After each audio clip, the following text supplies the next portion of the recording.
I've got two useful tools here.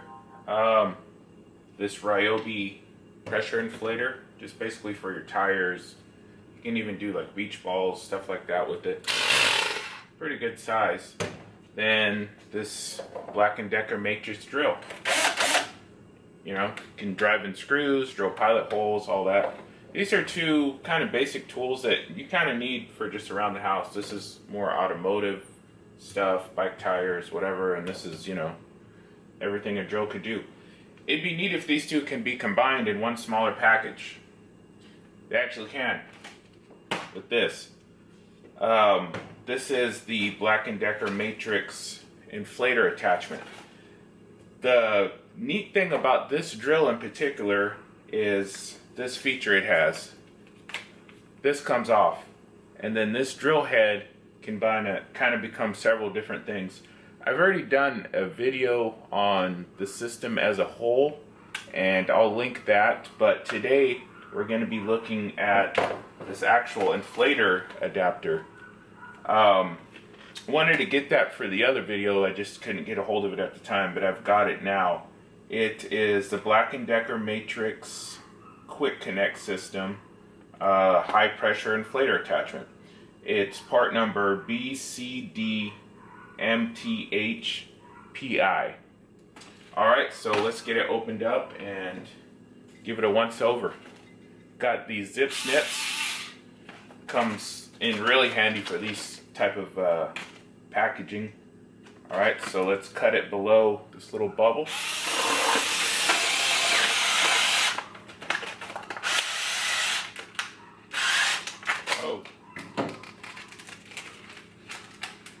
Oh wow. Oh, that was a fail. Sack.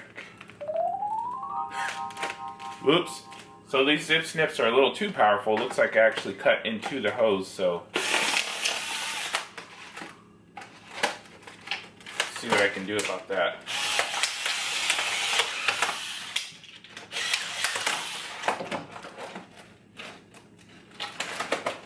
Wow. Lesson learned. Careful with power tools. Alright, so, yep, unfortunately, I don't know if you could see it, but there's an actual hole in this hose, so not going to be able to inflate anything today, unfortunately. Going to have to kind of chalk this up as a loss, but we can just go ahead and put it on here and see what it looks like and how it would have worked. Alright, so it attaches nice and easy just like that. Still a nice compact unit. In comparison to this, it's actually about the same size. I would even say this is slightly smaller. And they basically do the same thing, and then this has the option of doing so much more. So let's check this out, give it a whirl, see what happens. Alright, it seems like it's still working. There's definitely air leaking out of where the hole is. I'm going to see if I can't patch this up with some rubber sealant or something and see where it goes from there. Looks like you can actually just change this hose out with this little connector here, so I'll look into that. But for the meanwhile, this thing's neat. It's got the pressure gauge. It goes up 125 psi. It even has a little bleeder valve there, so you can adjust that and calibrate it. Not too loud, and really you can kind of feel the power in hand, so I'm sure this thing will get the job done for when you need it. Alright, so unfortunately, thanks to these guys, I'm not going to be able to do a demo just yet with this, but there will be a demo coming shortly.